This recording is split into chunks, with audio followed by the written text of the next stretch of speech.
Okay guys, magandang araw. Dito tayo ngayon sa may bandang Market Park guys. Sa may bagong tayong SM Olongapo. Yan, yan.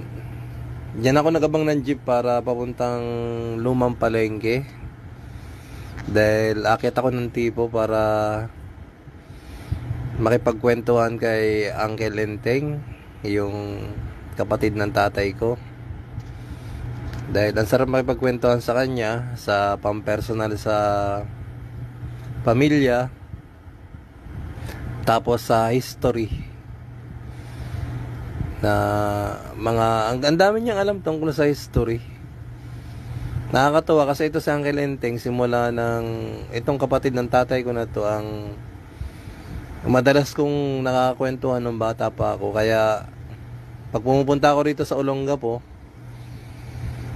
na maglilibot-libot ako dito sa Olongapo, is dumadaan ako sa kanya bago ako bumalik sa Maynila.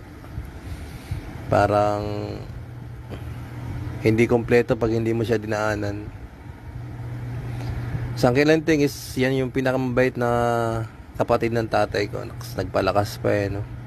Hindi, totally naman lahat sila mabait. Siyempre, sasabihin na natin lahat, pero isa sa pinakamabait yan. Ganon din yung mga anak niya is mababait. Kasi ito yung bago ako mag-grade 1 noon, naalala ko pa nung bago ako mag-grade 1.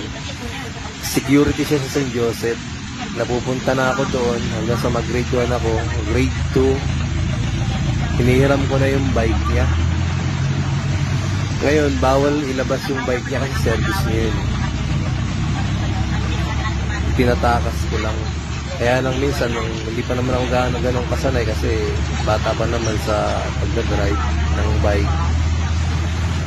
Minsan isang beses yata nakasagi ako, kaya napagalitan ako one time. Tapos hindi ako pinahiram ng halos 1 linggo, 2 linggo ng bike. Yung ng bike na yun pa naman ang paborito ko noon. Alam mo naman pagbata pa mahilig sa bike. Pakiakit na tayo sa tip.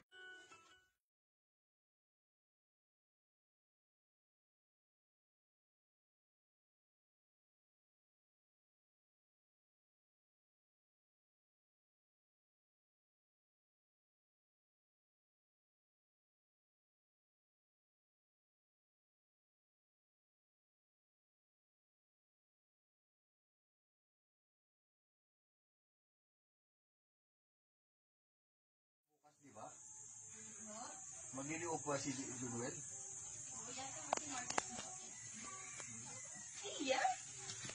Tubagin ko sa niyo. Guys, ito bali, si Uncle Lenteng to, kapatid ng tatay ko. Ito yung place niya, ang ganda. Yung mayero na yung kalsada na yan dyan. Dito naman yung sa taas, Kilabeya. Ito yung lutuan nila. Pag tumingin ka rito, ito yung mangga. Hindi lang ako nagpapalata kaya gusto kong balik-balikan kaya lang. Baka maubos so bago ako umuwi ng ano eh. Hindi naman, bigyan mo si anong ba? Yeah.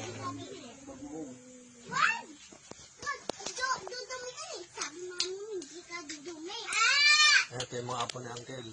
Sabi mami mo. At ito naman si Uncle.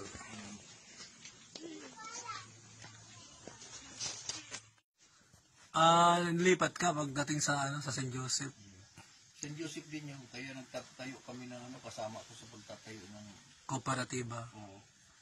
Kaya yun may litrato Ay, hindi pa ako nag-aaral ng grade 1. Naalala ko, bago ako mag-aaral nun sa West Tapinak ng grade 1, St. Joseph ka na naka-duty. Dahil, 1981 ako eh. oo. Naalala mo, Uncle, yung elementary ako, yung hiniram ko lagi yung bike mo? Na service.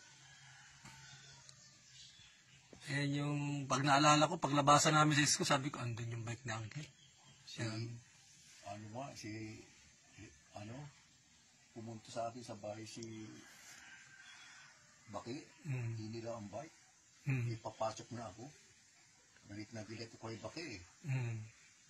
Bakit galit ako sa trabaho ko. Gagalitan ko siya. Nilibot pala kukulong ako. Ay, bakit na yun? Samantala kami, pag nanghiram, nandiyan lang sa St. Joseph sa loob. Ano, Uncle, ilang taong ka ba nag-security? 77 ako nag-security. 1977? Hanggang 2000? Hanggang 2005. Ibig sabihin, ilang taon tumagal yun? 77. 77. 40 years may higit? Mahaba nga. Wala yan. Wala 30 may higit.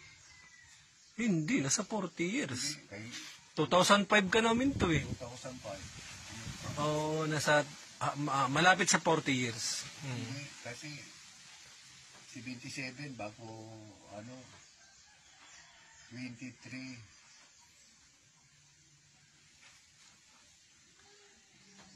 Hmm. 27. Ano nga?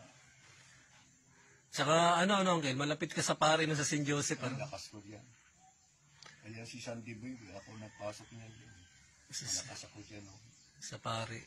Kasi nag-exam ako sa loob ng BC. Sabi mo, huwag ka na umalis. Ay, dinagdagan ko yung sweldo mo. Sabi sa akin. Kahit sa agency ka, dinagdagan niya sahod mo? Oo, ako lang ang dinagdagan ako. May allowance pa ako. Kasi nag-exam ako sa Police sa nakapasa ako. Dinarang ako na huwag na ako umalis eh. Grabe servicing mo sa security, ano? Samantalang ako, dalawang agency lang napasukan ko, Suliman at saka Blue Dragon. Tapos Suliman. Tapos nag-back out na ako noon. Ang agency ko, Lanting at saka Opresa. Dalawa rin. Tagal ako, no? At saka ang duty ko, 16 hours. Haba ng duty. Oo, inalis kay bawal. Walang inalis ang ko. Bali magkano sinasahod mo nun? Doble, ang laki. Oo, minsan si Lula mo hingi sa akin. Si Mamang pa hingi sa akin. Yung nung araw, yung pinakamalaking sahod mo, magkano inaabot? Maliit ba ang sweldo noon? Nung araw. Oo. Kung pumapasok na ako ng ilan naman yung Yung pinakamalaki mo na tanggap. Sa isang PCNS ko, mga 700 lang nung araw eh. Maliit ang sweldo noon. Pero double shifting na yun. Doble na. Oo, kasi nung araw pa naman yun. Kasi, kaya mo pinasok yung si Sandy Boy. Dahil pupunta kasi pag sweldo ko, nag-grocery ako. Pero malaki na nung araw yun kasi double duty ka eh. Pupunta si, nag-grocery. Hindi ako nagreklamo kay mamang, kasi, pamilya din ko kay nanay. Wala maliliit pa yun. Pag walang pera si nanay, hindi ko mo matiis. Pag pumunta sa akin yun, kahit hindi mo yun, binibigyan ko. O si mamang, dalawa. bigay, dalawa. Dito sila nakatira sa tipo. Pero hindi pa madalas naman yan. Paminsan-minsan lang. Hindi naman. Minsan, pag wala silang pera, Oo. bago pag umakit ako ng tipo, bibigyan ko siya kahit nangingi. Oo. Pag wala, madalas naman nangingi. Hindi nga talaga. Kaya sabi ko, kailangan dalawa ang trabaho ko. Dinoble duty mo na. Oo, kasi sila Bilin, tumira pa yan. Sila Apple sa ang dami namin. Oo, doon sa samba yun, naalala ko. Ibarra. Ibarra, oo. Sa Ibarra dati. Sabi ko, wala mang dito. Oo. Mangyayari. Kaya nga dalawa. Kaya nga, sabi ko kay, Pero noong time na yun, Uncle, na sa St. Joseph ka pa nagtatrabaho, hindi ka naman nagigipit noon. Tama lang. Tama lang. Oo. Masipag pa nga ako noon. Nag-extra pa ako ng kung ano. Pero hindi ka na noon, Uncle, tawag nito. Nung dalawang duty ko, pag uwi ko, tulog talaga. Tulog na lang, oo. Kasi dalawang duty na yun. Kita mo, pahinga ko, walang oras lang. Pero noon, Uncle, hindi ka na pumayat. Hindi naman. Yan na yung katawan mo hanggang ngayon, hindi na nagbago. Tika mo, dumating yung loko-loko yung kasama ko, taga Sambales, kumpare ko pa yun. Oo. 16 hours ako, hindi siya dumating. Ilang oras yun na 16 hour 32? 40 hours. Oo. Ngayon, nakuha mo sahod mo na yun. Hindi dumating yung, akin naman ang sweldo niya. Ah. Hindi dumating siya ng Lunes, pinalitan ako, nag-absent siya, pinalitan ako, Merkulis na. Yun lang. Kita mo, wala kang tulog, ang bigat na ng, ano mo. Nakatawan mo. Oo. Para ka palang bumabagsak ang ulo mo pag ano na eh. Puyat na puyat eh. Bali, dun sa duty mo yun sa St. Joseph. Oo. Grabe. Okay lang kung bakasyon, walang klase. May klase pa. Hirap ko noon diya sa Joseph. Eh. Sabi ko nga sa, huwag mo naman ganyan. Kumpare tayo, alam mo naman 16 hours ako. Mag-absent ka na isang bisis, hindi mo ako pinasukan. At 40 hours yung ko agad, dinito. Dalawa lang kayo, walang reliever? Oo, kasi dalawa ang duty ko eh. Para sa reliever sana yun. Oo, Tatlo sana kayo. oo, Kinuha mo yung dalawa. oo. Kunin ko ang dalawa. Kaya pag umabsent yung isa, yari ka. Oo. Pero, dalawa duty mo, isa lang ang payroll mo, hindi magkaiwalay. Hindi naman, isa lang. Andun lang yung oras. Oo. Kita mo, ano eh. Hindi na nila ako umaalis-alis. Dahil ako nga hindi nila ako umaalis dahil Yung pare na sa'yo, paborito ko nung pare, yung pare na yun, hanggang sa mag-retire yun. Kano yun? yung Iris. Ay, Iris. Paano yun, nung ano na siya, nung bumalik na siya sa bansa nila, anong nangyari? Sayang nga, hindi ako, kasi hindi na ako security noon nang umalis eh. Nang umalis sila. Nag-retire ka na? Hindi, nandoon sa Kubartiba, hindi kami nagkita. Kung nagkita kami noon, dahil ang mga kasama na sa binigyan ng bonus. nagbibigyan ng pera. Alalaki May pa naman ang bigay. May bonus ka sana. Oo, Tagal niyo magkasama eh. 35 years, mahigit. tagal ko yan sa St. Joseph. Kaya, mahal na mahal ako ng Pero talaga naman, para tumalga sa isang pwesto, kailangan lahat pakisamahan mo. Oo, magmula sa bata, nakakatanda at mas matanda, mapakisamahan mo yun. Janitor o lahat, papaginuhan mo ng Kaya kilala ka sa St. Joseph nun eh. Oo. Kilalang kilala ka dun. Sabihin mo lang dun, bugtong, alam na kung nasaan eh. Kahit din yung sa mga estudyante dyan, yung vice mayor ngayon, Oo. si Jong Cortez, kilalang kilala ako. Estudyante man nung araw yan eh. Oo. Pag nag-Pasko, ninatiran ako ng pagkain. Ni Jong Cortez. Kilala ko niya. Marami ng mga abogado, attorney dyan. Si Attorney Aguila, Attorney Cisa, Attorney Atienza. Pero sila, dyan sa St. Joseph nag-aral. Oo. Kilala ko nila. Nakikita nila ako. Ano ba St. Joseph? Private? Oo. Catholic school yun. Karibal ng Kulumban. Nila rin yan, kasama din yan. Kasama rin yung Kulumban. Ulumban yung mga pare din. Kaya kilala ako dyan sa Olonga po. Pero hindi na yata ang pare niya sa St. Joseph. Pilipino na. Puro Pilipino na. Kita mo naman nung nagkasakit ako, anong pumunta dito, namatay si Edna.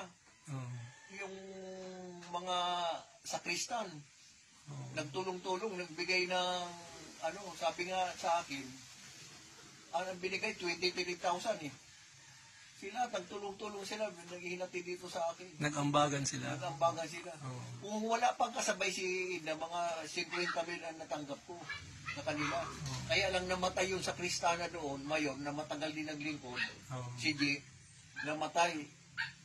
Nagpunta pa sila doon sa Zambales, sa Santa Cruz. Kung hindi yung kasama, laki ng sabi, pasensya ka na, Chip, ito lang na namin. Sabi, malaking bagay na, 23,000 eh. Inabot nila sa akin. Bali ko. Kaya yung wala nga hindi kasya sa libre. 40,000 yung kabaong niya. Pero maganda naman dahil hinihila pa, di ba? Nandoon sa kala mo, may panmayamanin na Yayamanin eh, So, dahil ang karamihan doon sa pinapasok sa may karo sila. Yun, hinihila pa na. Alam mo, British yung Salamin, may salamin pa, di ba? Bali, Uncle, sa ano, sa pag-duty ng security, may ano yung malung